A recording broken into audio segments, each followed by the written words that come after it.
Je voulais parler de la consanguinité, c'est-à-dire lorsqu'on se marie entre frères et sœurs, entre cousins, est-ce que nos enfants vont avoir plus de maladies que dans d'autres populations qui se marient pas entre frères et sœurs et cousins?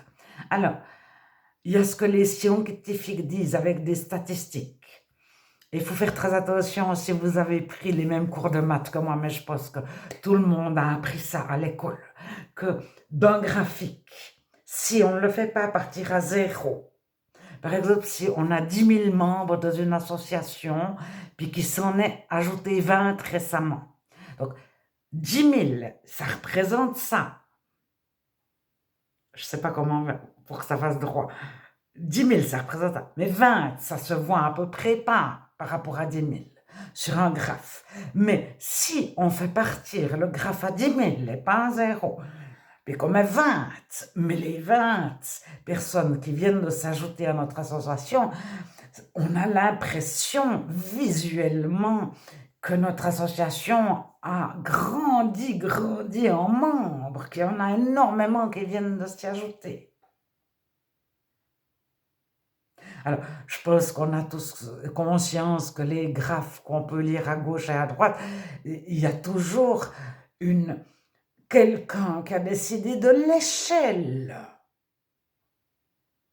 Et il suffit de changer d'échelle pour qu'on voie autre chose. Et on peut attaquer un problème en disant le 2% de la population, le 2%, le 2%. Puis on peut parler du même sujet en parlant du 98%, 98%, 98%, 98%, 98%. Et dans nos têtes, le 2%, c'est très, très, très peu. Dans nos têtes, 98%, c'est énorme. Alors, ce qu'on dit et ce qu'on montre peut influencer grandement notre perception. Bon, ça, je pense qu'on a tous pris des cours à l'école qui nous ont expliqué en détail, etc. Mais ce que je voulais dire, c'est sur la consanguinité. Actuellement, il y a un débat. Il est prouvé historiquement que les Juifs se mariaient entre eux et que les Juifs, à un moment donné, ne voyageaient pas beaucoup. Et les chrétiens qui avaient été persécutés de certains pays se mariaient entre eux et que dans ces familles, ils se mariaient entre cousins, pas entre frères et sœurs.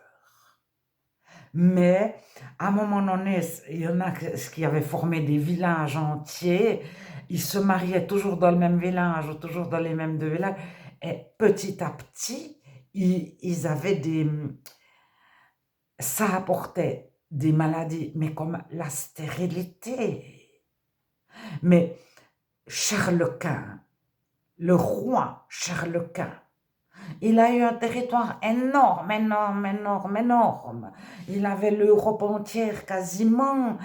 Et il avait des comptoirs en Afrique. Il avait les Indes d'Allemagne. Mais les Indes d'Allemagne, les Indes, ça voulait dire les pays d'outre-mer. Ça voulait dire les pays qui ne sont pas en Europe. Mais pourquoi il a arrêté de stimuler ce territoire? C'est parce que il n'y avait plus de descendance nulle part, il n'avait plus de cousins, plus de frères, il n'y avait plus que lui. Alors, juste avant lui, il y avait un ou deux rois, et puis après, une fois qu'ils sont décédés, il est resté que Charles Quint. Alors,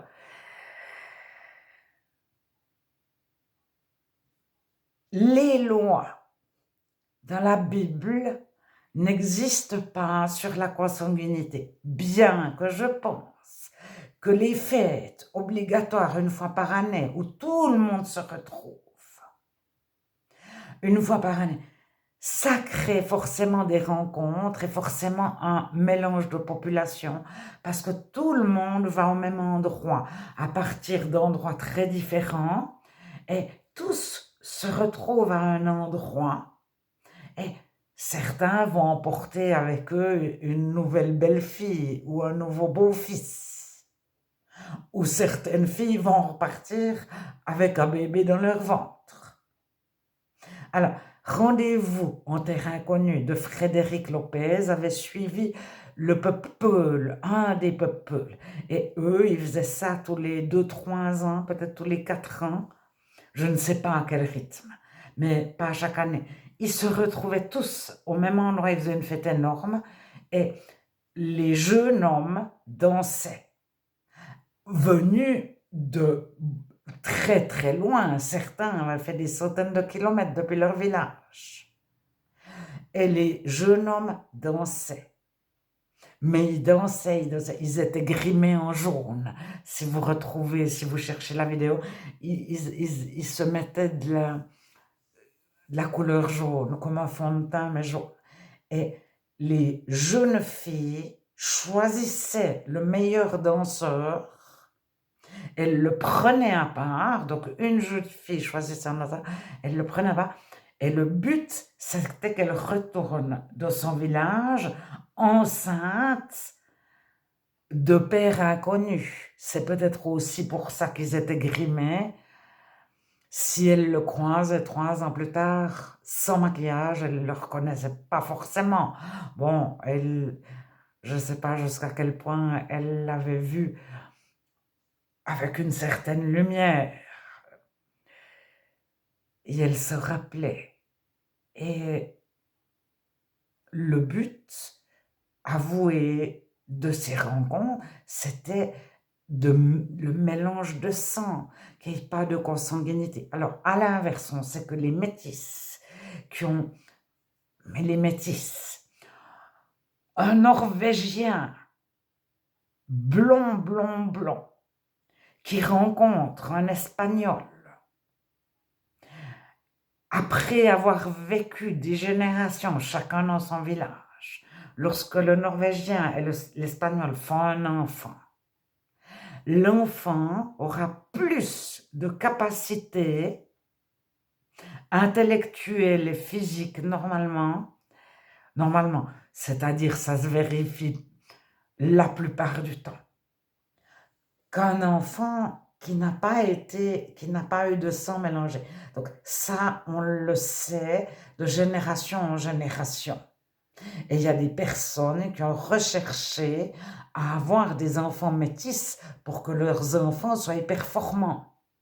Alors, métis, sans que ça se voie trop, certains voulaient bien que ça se voie, que ce soit flagrant, mais vous prenez un Danois du Danemark et un Norvégien de Norvège, vous les mélangez.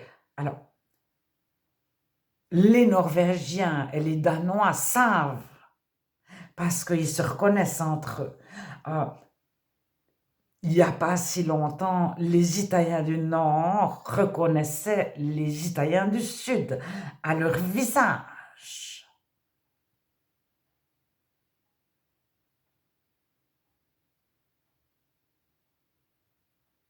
Et vice-versa. Et ils n'avaient pas tous le même visage, mais ils étaient restés. Alors, ça se sait quand même que dans un village, quand ils se marient, toujours les mêmes deux villages, c'est pour ça que je soupçonne que Pâques a été une fête créée dans le but de mélanger les populations, même si ce n'est pas écrit dans la Bible. Par contre, en 1215, au 4e concile catholique de Latran, il a été créé le sacrement mariage. Avant 1215, le mariage n'était pas un sacrement. On se mariait en famille, en dehors de l'église, en dehors des États. L'état civil n'existait pas et les États répertoriaient les personnes en fonction de créer une armée. Combien d'hommes capables de faire l'armée? C'est tout ce qui les intéressait. Et combien d'impôts? Mais les populations se mariaient indépendamment de l'État. Il n'y avait pas un État aux aucun pays qui répertoriait qui est marié avec qui. Alors, en 1215, le mariage est sacralisé et il y a l'interdiction de divorcer qui arrive l'interdiction de polygamie et l'interdiction de consanguinité. Cette génération, on ne pouvait pas marier le cousin qui était le petit-fils, 7 fois, de la même grand-mère ou du même grand-père que nous. On ne pouvait pas marier notre cousin qui avait le même arrière, 7 fois grand-père ou la même arrière, grand-mère que nous. Alors, c'était impossible dans les villages parce que les gens ne voyageaient pas. Donc, même si ils se mariaient encore du village d'à côté, ils étaient quand même les cousins des cousins des cousins. Et si vraiment ils voulaient rechercher leur arbre généalogique, mais ils auraient dû déménager à des centaines de kilomètres parce que tous les habitants d'une région étaient arrivés par une ou deux familles. Et des générations entières se sont mariées entre le village et le village d'à côté, 2, 3 villages. Donc il y avait une consanguinité. Mais les prêtres ne se sont pas inquiétés de savoir qui mariait qui dans le petit peuple. Par contre, ils se sont inquiétés de savoir qui se mariait avec qui parmi les nobles, parce qu'en 1215, les rois et les reines d'Europe étaient tous de la même famille. Et ils étaient une seule famille, était en train de dominer sur l'Europe et d'élargir son territoire. Alors, les mariages entre frères et sœurs, entre rois et reines, c'était souvent des sociétés matriarches. Le mariage jusqu'en 1215 n'existe pas du tout. Pas comme on l'entend après 1215. Mais la femme habitait toute sa vie de la maison de ses parents. Et le fils aussi. Et le frère et la sœur habitaient de la maison de leurs parents. Et les garçons allaient faire l'amour en dehors de leur maison. Et les filles recevaient des amants pour une nuit ou plusieurs nuits dans leur maison. Et les enfants étaient élevés par leurs oncles, les enfants des filles. Les hommes n'avaient aucun enfant. Officiellement, ils ne transmettaient rien, mais vous prenez les généalogies juives. Récemment, c'est la mère qui compte. On est juif par la mère. Alors, il y a d'autres peuples où on héritait de la mère et l'enfant, il était élevé par sa mère et par son oncle. Mais la mère et l'oncle, qui étaient frères et sœurs, ne couchaient pas ensemble. Alors après, c'était des sociétés où l'héritage était entre les mains des femmes. La maison appartenait à la femme, c'était les enfants de la femme, de la fille, des êtres humains féminins.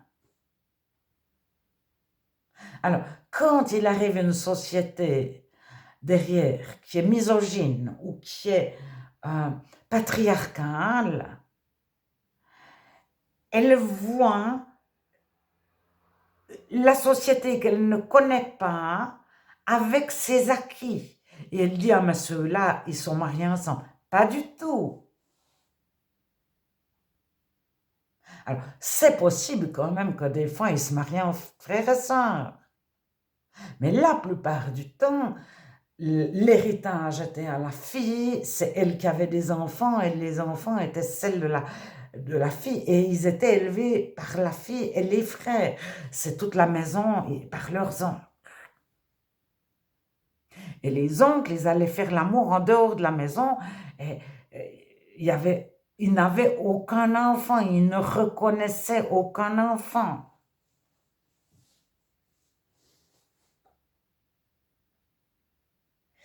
Alors, la loi qui arrive au 4e concile de Latran en 1215 a été clairement créée parce que l'Europe était dominée par une seule famille. Ils étaient à peu près tous cousins, ce que la reine Victoria reproduira quelques siècles plus tard. Alors, les rois, leur but, c'était de placer un enfant dans chaque famille. Alors, quand la réelle question, c'était pas la consanguinité, puisque le petit peuple, on n'y demandait rien. C'était une question de pouvoir, que le pouvoir ne repose pas dans une seule famille, parce qu'il élargissait toujours plus son pouvoir devenait mondial. Mais vous prenez Salomon. Combien a de femmes Salomon? Qui est sa femme la plus importante? C'est la fille de Pharaon. Alors, quand un roi avait un grand territoire, tous les princes du territoire offraient en cadeau une de leurs filles au roi supérieur. Et ils s'échangeaient leurs filles pour faire la paix. Je te donne ma fille, tu me donnes la tienne, puis on fait la paix. Ça faisait partie des pactes entre rois. Alors, un roi, plus il avait de femmes, plus ça signifiait qu'il avait un grand territoire. Mais est-ce qu'il couchait avec toutes? Pas forcément. Il y avait toujours la préférée. D'ailleurs, elle avait un nom particulier. Je ne sais plus, mais il y en a. Et puis, il y avait celles qu'il avait choisies lui, parce qu'elles étaient jolies ou parce que je ne sais pas par quel. Le roi, à certaines époques, faisait ce qu'il voulait. Il passait dans un village, il voyait une fille, je veux cette fille-là, ou ce garçon. Et il repartait avec la fille et le garçon qu'il avait choisi. Personne ne pouvait s'opposer au roi ou à la reine. Alors, la consanguinité jusqu'à cette génération, dans un pays, c'est pas possible parce que on va retrouver beaucoup trop de personnes non mélangées qui ont réellement des ancêtres communs. Et les lois sont venues pour que les rois ne prennent pas tout le pouvoir. C'était toujours une concurrence entre les rois, les empereurs, les pharaons et les eunuques, ceux qui détenaient la religion. Vous prenez l'histoire de Chine, les empereurs de Chine étaient sacrés, Dieu. Les Chinois pensaient que leur empereur, c'était Dieu en personne. Ils s'entouraient d'eunuques pour au moins que leurs femmes ne fassent pas des enfants qui n'étaient pas d'eux-mêmes.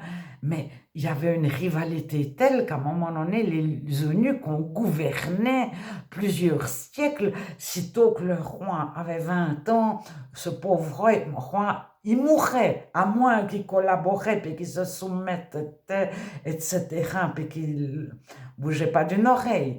Mais sinon, des fois, même avant 20 ans, ces pauvres empereurs chinois, il leur arrivait quelque chose. Après, on mettait un empereur qui avait 6 ans, 10 ans, 12 ans, donc il était obligé d'avoir des tas de conseillers eunuques.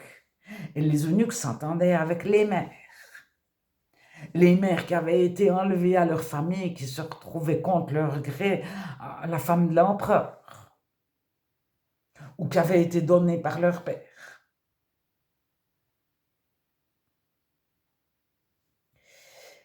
Voilà, alors je suis sortie du sujet, mais la consanguinité est réelle et on entre dans ce débat et on aura des graphes qui vont nous montrer que c'est très peu, que 2% seulement, et on aura l'autre camp qui va nous montrer les mêmes graphes avec les mêmes données, mais qui vont prendre les choses de l'autre sens pour nous dire c'est énorme, etc.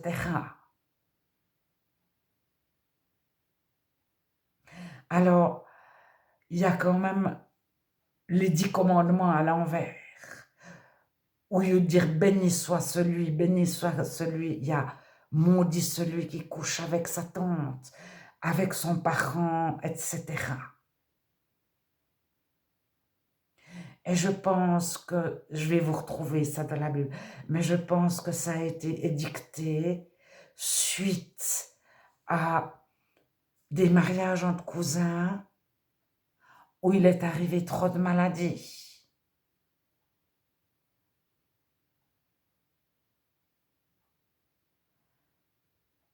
Alors, en Suisse, on sait par exemple de le Haut-Valais qui était vraiment retiré du monde. Il y a eu des cas de villages où il y avait énormément de personnes, d'enfants qui naissaient avec des déficiences parce qu'il n'y avait pas de mélange de population. Alors, à l'inverse, il y en a qui disent oui, mais Adam et Ève, non, non, non, ils n'auraient jamais pu faire des enfants à cause de la consanguinité. C'est pas possible, l'histoire de Noé, etc. Mais les maladies ont évolué de l'histoire. Est-ce que réellement, du temps de Noé, il y avait le diabète, le cancer, etc.